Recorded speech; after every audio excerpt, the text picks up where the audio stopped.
नमस्कार, मैं हूं खुशबू पांडे। स्वागत है आपका हमारे खास कार्यक्रम जनता सरकार में, जिसमें हम बात करेंगे सत्ता के सिंहासन से लेकर जनता के सरोकार तक। साथ ही हम आपको बताएंगे प्रदेश सरकार की हर उस योजना के बारे में जिनका सीधा संबंध हरियाणा की जनता से है।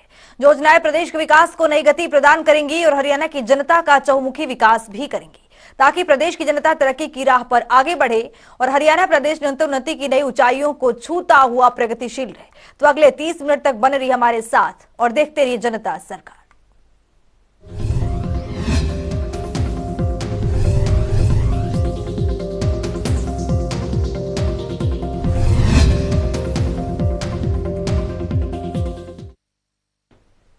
हरियाणा के मुख्यमंत्री मनोहर लाल ने जब से प्रदेश की कमान संभाली है, तब से प्रदेश स्तर पर महापुरुषों की जयंतियां मनाने का फैसला लिया है, ताकि प्रदेश में महापुरुषों की विचारधाराएं जन जन तक पहुंच सके।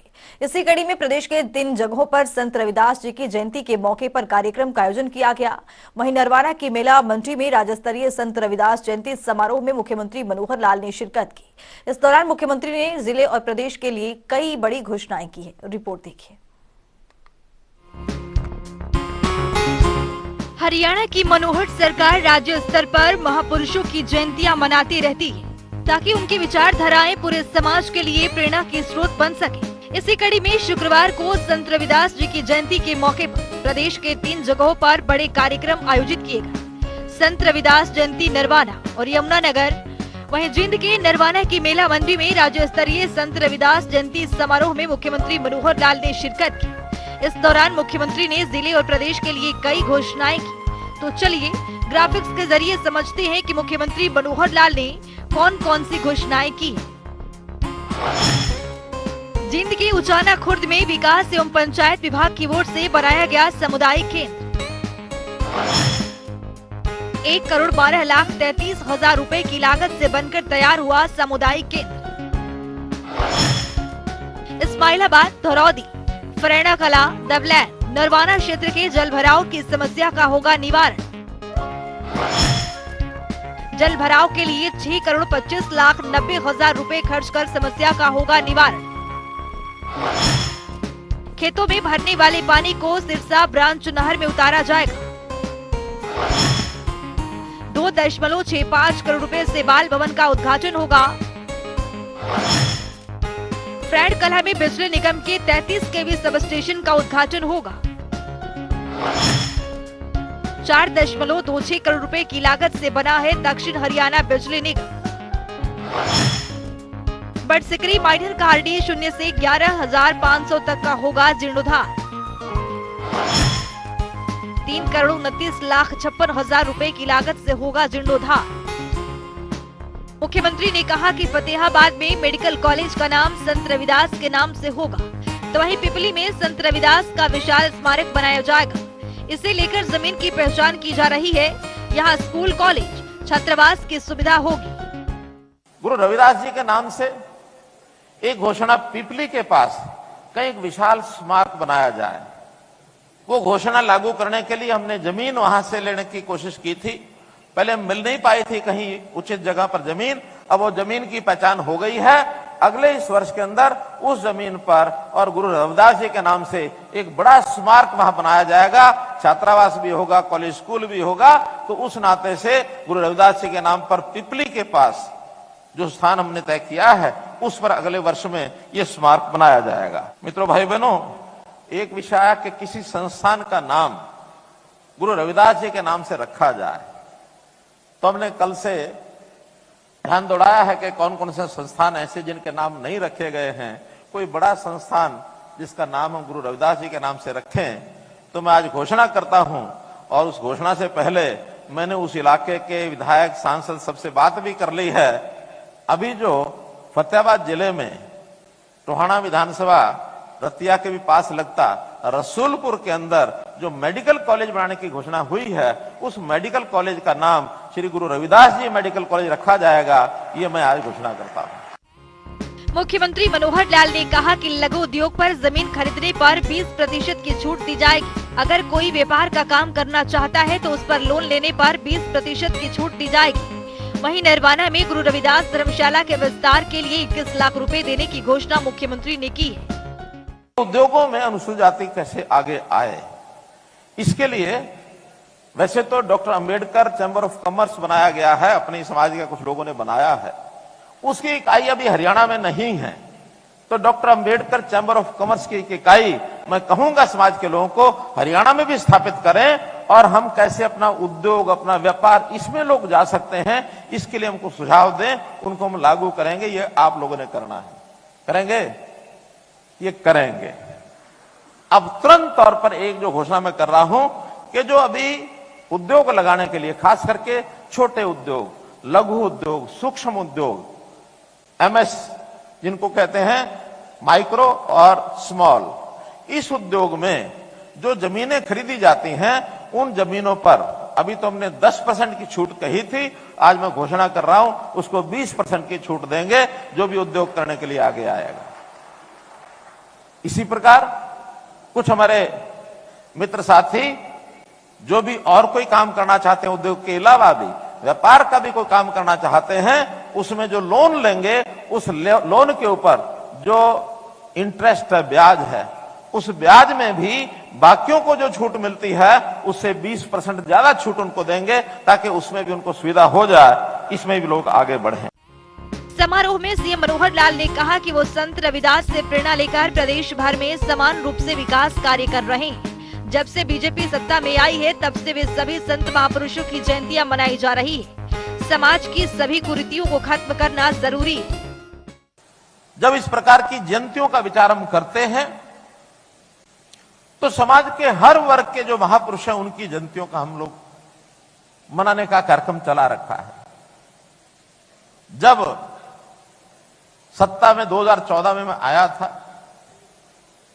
तो उस समय हम लोगों को यह लगता था कि जैसे जनता भी यही मानती है, सरकार आएगी तो विकास के काम करेगी, सड़कें बनवाएगी, भवन बनेंगे, स्कूल बनेंगे, अस्पताल बनेंगे, छोटे से बड़े ऐसे जो विकास जिसको दिखने वाले ऐसे विकास, भौतिक विकास, ये अगर करेंगे तो इस समय से लगता है कि बहुत बड़ा काम हो गया है। लेकिन जब आगे करते हुए हमें ध्यान में आया कि जनता का भी हमको, बैठ जाओ अपने आप संभाल लेंगे जिनको संभालना है, तो जनता की जो स्तर है वो ऊंचा उठना चाहिए, उनका आर्थिक स्तर भी ऊंचा उठना चाहिए, उनका सामाजिक इस नाते से भी एक रूपता ये दिखनी चाहिए, आपस में बिना भेदभाव के, और हम लोगों को आगे बढ़ना चाहिए। आखिर शिक्षा, आखिर संस्कार, जीवन के अंदर ऐसी चीजों पर भी उल्लेख करते हुए जब हमने विचार किया कि हमारे संत महापुरुष जो हैं, उनकी शिक्षा, इस पर समाज चले, तो मैंने एक नई योजना बनाई, संत महापुरुष विचार प्रसार सम्मान योजना।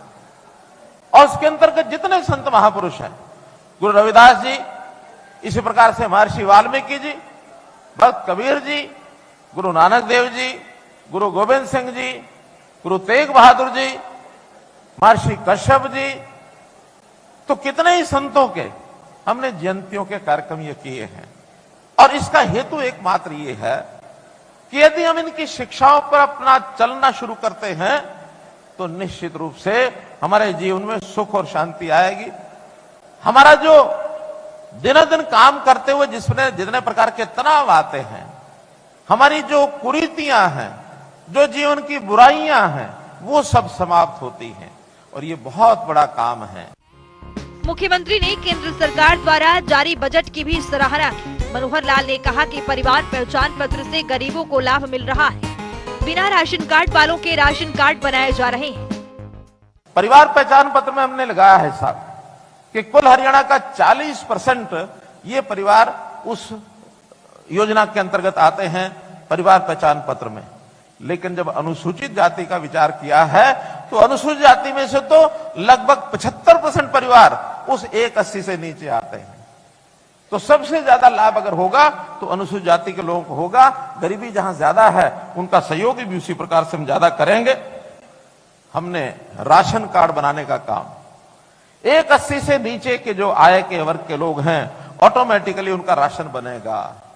जिनका पहले नहीं भी था, ऐसे 12 लाख नए परिवारों के हमने पिछले 25 दिसंबर को नए राशन बनाए हैं। 12 लाख परिवारों को। अच्छा, हमें थोड़ा सा जानकारी मिल जाए, जो यहां लोग बैठे हैं जिनके पहले राशन कार्ड नहीं थे और 25 दिसंबर के बाद बने हैं, ऐसे कोई है तो जरा हाथ खड़े करो। बहुत बढ़िया, ये सब उन 12 लाख परिवारों में से हैं जिनके राशन कार्ड बाद में बने। नहीं तो 2011 के बाद नए राशन कार्ड बने ही नहीं थे। हमने 12 साल के बाद एक नया ये अभियान चलाया है। मनोहर लाल ने मंच से घोषणा करते हुए कहा कि फतेहाबाद के रसूलपुर के अंदर मेडिकल कॉलेज बनाने की घोषणा हुई। इस मेडिकल कॉलेज का नाम गुरु रविदास मेडिकल कॉलेज रखा जाएगा। वहीं यमुनानगर के जगाधरी में संत शिरोमणि गुरु रविदास जी की जयंती मनाई गई, जिसमें शिक्षा मंत्री कंवरपाल गुर्जर ने शिरकत की। इस दौरान कंवरपाल गुर्जर ने कहा कि महापुरुषों की जयंतियां मनाने का मुख्य उद्देश्य प्रदेश के लोगों तक विचारधारा तक पहुंचाना है। इसके साथ ही गुरुग्राम में भी संत रविदास जी की जयंती मनाई गई। इस कार्यक्रम में मानेसर क्षेत्र के नेता अपने समर्थकों के साथ ताऊ देवीलाल स्टेडियम में रविदास जयंती मनाने के लिए पहुंचे। वहीं लोगों में रविदास जयंती को लेकर एक अलग ही उत्साह देखने को मिला। इस मौके पर महिला एवं बाल विकास राज्य मंत्री कमलेश ढांडा, पूर्व प्रदेशाध्यक्ष Subhash Barala, deputy speaker Ranveer Gangwa, CM के ओएसडी कृष्ण बेदी, राज्यसभा सांसद कृष्णलाल पवार, मंत्री कमल गुप्ता, हांसी विधायक विनोद भयान, पूर्व विधायक प्रेमलता, कैप्टन अभिमन्यु, नरवाना के विधायक रामनिवास सुरजाखेड़ा भी मौजूद रहे। नरवाना से रामनिवास, यमुनानगर से सर्वजीत बावा, गुरुग्राम से आकाश खुराना के साथ पवन सिवर की रिपोर्ट।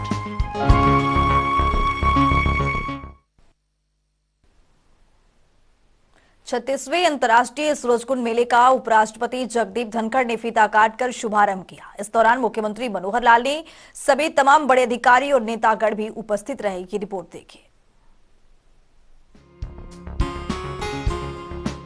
फरीदाबाद में 36वां अंतर्राष्ट्रीय सूरजकुंड हस्तशिल्प मेला शुक्रवार से शुरू हो गया है।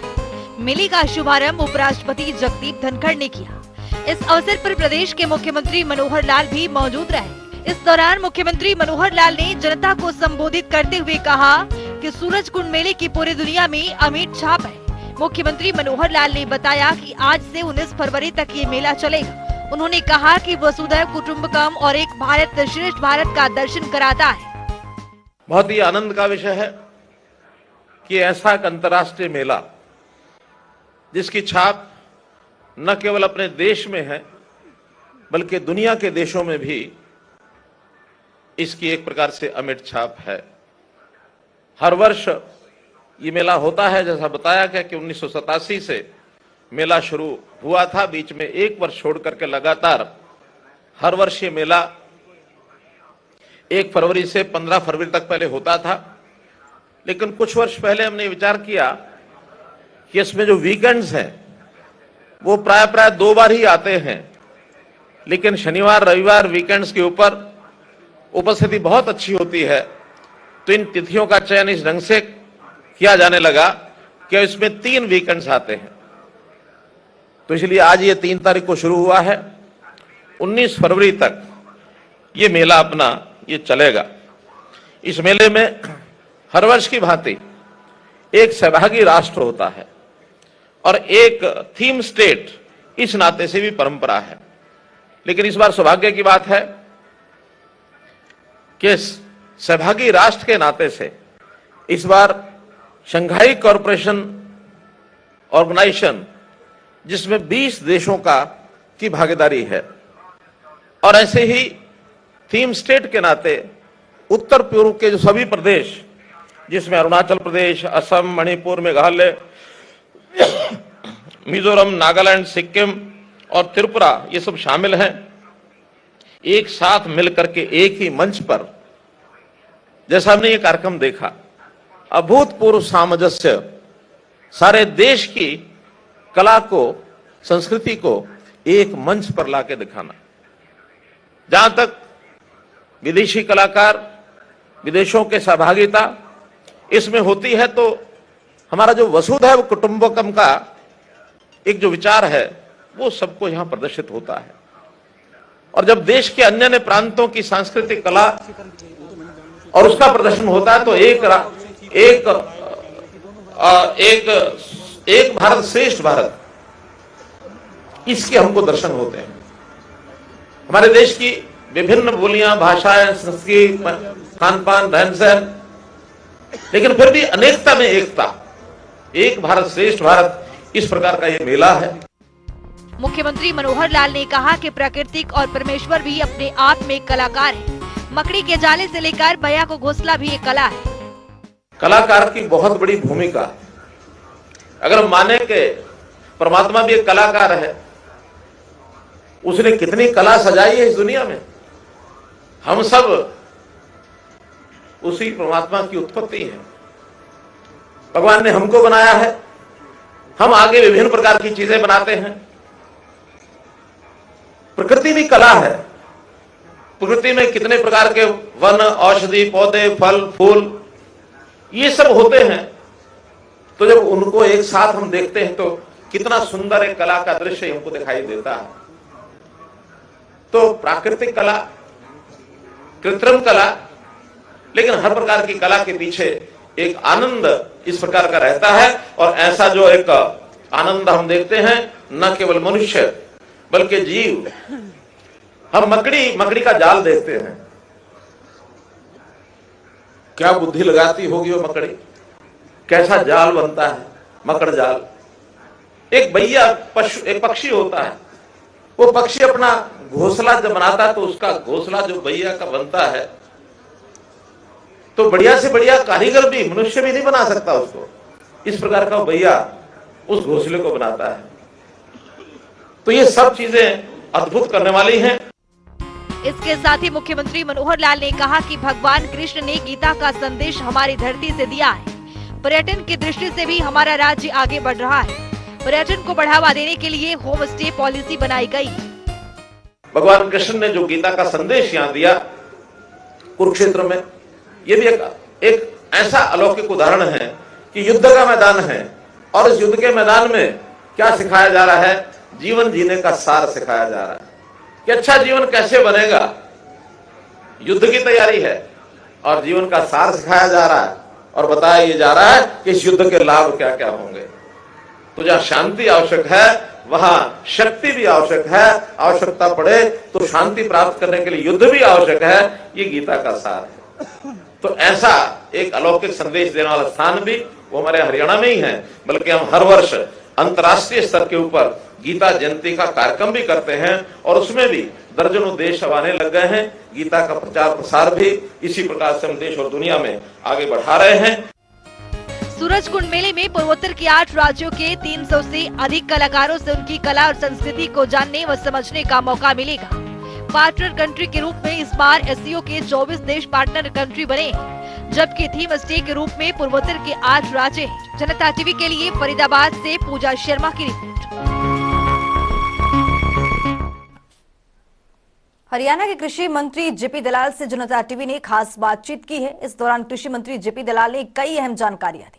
उन्होंने कहा कि सोनीपत के गन्नौर में बन रही अंतर्राष्ट्रीय मंडी और टेंडर्स को लेकर आज बैठक में चर्चा हुई है, जिसमें टेंडर्स की मंजूरी के लिए मुख्यमंत्री मनोहर लाल की अध्यक्षता वाली कमेटी को भेजे जाएंगे। साथ ही उन्होंने कहा कि मिलेट को बढ़ावा मिलने से दक्षिण हरियाणा के किसानों को फायदा मिलेगा। सुनिए क्या कुछ कह रहे हैं जेपी दलाल। हरियाणा के कृषि मंत्री जयप्रकाश दलाल ने आज विभाग के अधिकारियों के साथ बैठक की है और गन्नौर में बनने वाली अंतर्राष्ट्रीय मंडी को लेकर चर्चा हुई है। इसके साथ ही तमाम मुद्दों पर बातचीत करेंगे। दलाल साहब, आज आपकी एक महत्वपूर्ण बैठक विभाग की हुई है, उसमें खासतौर पर गन्नौर की जो मंडी बननी है उसको लेकर चर्चा हुई है। क्या, कब तक ये मंडी बनेगी सर और क्या स्वरूप होगा इसका? देखिए, गन्नौर में दुनिया की सबसे बड़ी मंडियों के मुकाबले की एक मंडी बढ़ाने का हमारा कार्यक्रम चल रहा है और इसके टेंडर कॉल कर लिए थे। इसके टेंडर का जो हमने शॉर्ट लिस्ट करके मेरे से बड़ी कमेटी जो मुख्यमंत्री की अध्यक्षता में है उसमें भेज दिया है और उम्मीद है कि जब ठेका फाइनल हो जाएगा तो ये मंडी बन जाएगी और इस मंडी से इसमें टर्नओवर होगी कुछ 40,000-50,000 करोड़ रुपये एनुअल की, लगभग 100-150 करोड़ रुपये की रोज़ की टर्नओवर होगी। तो आप समझ सकते हैं कि कितना इसका ज़बरदस्त काम होगा। हज़ारों आदमियों को रोज़गार मिलेगा और उत्तर भारत के सारे किसानों को ज़बरदस्त फ़ायदा होगा जी। तो ये दिल्ली एनसीआर में इतनी बड़ी मंडी जब बनेगी सर, तो उत्तर भारत के किसानों को तो फायदा होगा ही, लेकिन खासतौर पर हरियाणा के जो किसान हैं उनकी एक तरह से तकदीर बदलेगी इस मंडी के बनने से। चाहे वो हॉर्टिकल्चर में काम करने वाले किसान हैं, उनको अपना प्रोडक्ट बेचने में, और इसके अलावा बाकी अन्य जो किसानी करने वाले जो तमाम किसान हैं उनके लिए एक मंडी बड़ा प्लेटफॉर्म होगी। देखिए कि दुनिया के अंदर जो प्रोडक्ट चलते हैं वो बाकायदा ग्रेडिंग होकर, सॉर्टिंग होकर, क्वालिटी वाइज बिकता है, पैकिंग अच्छी होती है, वो सारा काम इस मंडी में होगा। तो इस मंडी के आने के बाद हमें लगता है कि हमारा जो उत्पाद है वो यूरोप में, अमेरिका में, दूसरे देशों में स्वीकार हो जाएगा, और वो होगा तो महंगा वहाँ बिकेगा, और निश्चित तौर पर जो हमारे यहाँ के किसान हैं उनको फ़ायदा होगा। ये अंतर्राष्ट्रीय मंडी बनाए जाने की प्रक्रिया काफ़ी समय से चल रही है सर, लेकिन अभी ये कह सकते हैं कि अब जो आपकी अध्यक्षता में जिस कमेटी के आप चेयरमैन हैं उसकी आज बैठक हुई है, अब आगे मुख्यमंत्री की अध्यक्षता वाली जो कमेटी है वो इस पूरे मामले को, टेंडरिंग प्रोसेस को देखेगी। तो अब जो अंतिम चरण में है एक तरीके से इसकी प्रक्रिया। जी, ये अंतिम चरण है। इससे पहले भी एक बार टेंडर हुआ था, लेकिन उसमें 2 ही कॉन्ट्रैक्टर आए थे, कंपटीशन कम था, तो हमने उसको रिकॉल कर दिया था, और दोबारा अब टेंडर करके जो सारी प्रक्रिया पूरी करके हमने जो हमारी से नेक्स्ट कमेटी है उसमें इसको भेज दिया है, और मुझे उम्मीद है कि जल्दी ये काम शुरू हो जाएगा और किसानों को इसका बहुत फ़ायदा होगा। सर 1 फरवरी को केंद्र का जो बजट पेश हुआ है उसमें किसानी पर काफी फोकस किया गया है। हरियाणा के मुख्यमंत्री मनोहर लाल भी प्रेस कॉन्फ्रेंस कर रहे थे, उनका भी कहना है कि हरियाणा के किसानों को केंद्र के बजट का फायदा होगा, लेकिन हरियाणा का जो बजट सत्र भी अब शुरू होने जा रहा है सर, 20 फरवरी को आपकी कैबिनेट ने मंजूरी दे दी है सेशन बुलाने को, तो हरियाणा के किसानों का ध्यान रखा जाएगा बजट में सर?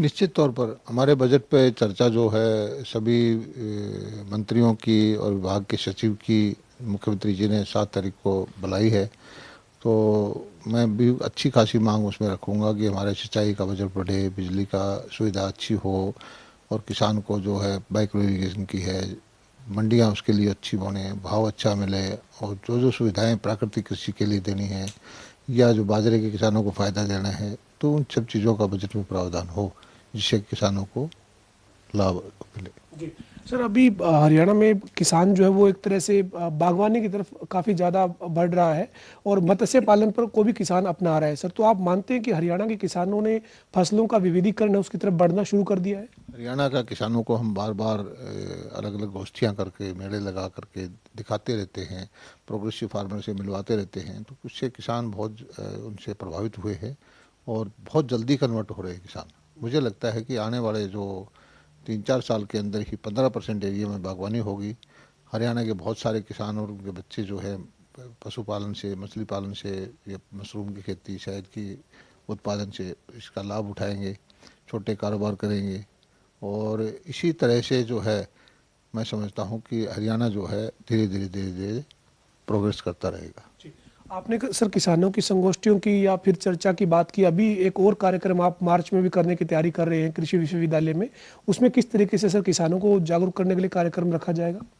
देखिए, पिछले 3 साल से हम कोई भी कोरोना की वजह से क्योंकि गाइडलाइन ऐसी थी, कोई बड़ा कार्यक्रम हम नहीं कर पाए, और हरियाणा कृषि विश्वविद्यालय जो है साल में 2 बार कार्यक्रम किसानों की कृषि मेला करता है। इस बार हमने कृषि विश्वविद्यालय से तालमेल करके उसको बड़ा कार्यक्रम करने की सोची है।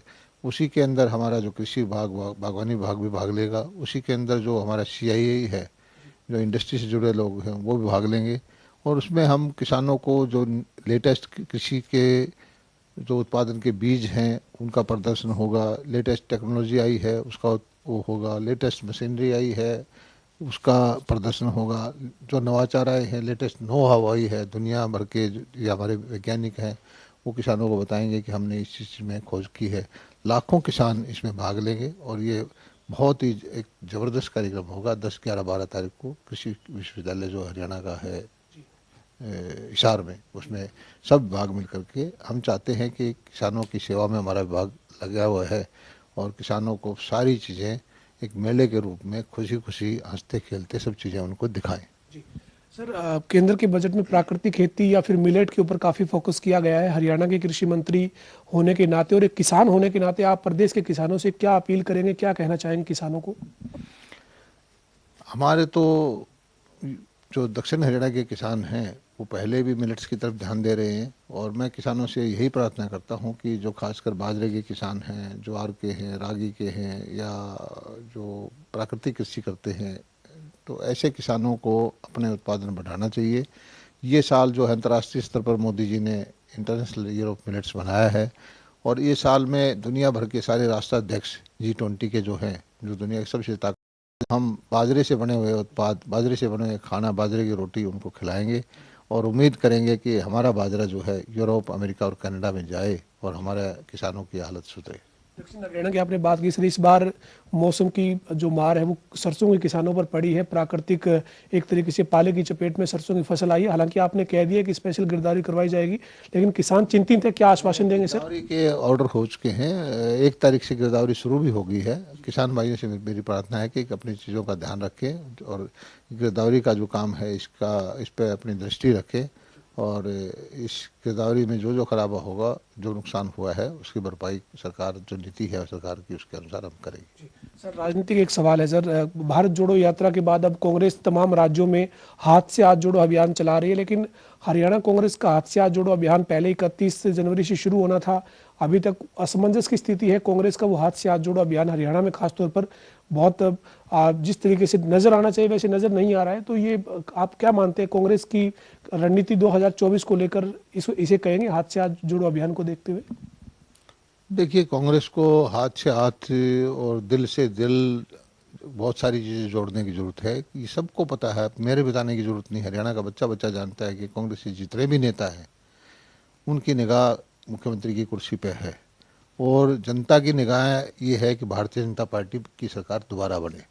तो वो उस कुर्सी के लिए जो उनको आनी नहीं है उसके लिए लड़ते रहते हैं और जनता की सेवा के लिए वो कोई राजनीति नहीं कर रहे। वो अपनी कुर्सी हथियाने का उनका जो है कोशिश होती रहती है और जनता इस बात को अच्छी तरह समझती है। इसीलिए बार बार जो जनता कांग्रेस को सारे प्रदेशों में, हरियाणा हो या चाहे यूपी हो चाहे बिहार हो, साफ होती जा रही है। हमारे साथ हरियाणा के कृषि मंत्री जयप्रकाश दलाल से जो कह रहे हैं कि 7 फरवरी को प्री बजट एक चर्चा होगी जिसमें तमाम मंत्री और अधिकारी मौजूद रहेंगे। उस प्री बजट चर्चा में मुख्यमंत्री के सामने हरियाणा के किसानों को हरियाणा के बजट से काफी कुछ बड़ा राहत मिले, इसके लिए तमाम तरह के सुझाव रखेंगे। इसके साथ ही किसान और किसानी से जुड़े तमाम मुद्दों पर जेपी दलाल ने जानकारी दी है। वीडियो जर्नलिस्ट विजेंद्र सिंह के साथ पवन सिंह, जनता टीवी, चंडीगढ़। तो हमारे खास कार्यक्रम जनता सरकार में आज के लिए इतना ही। नमस्कार।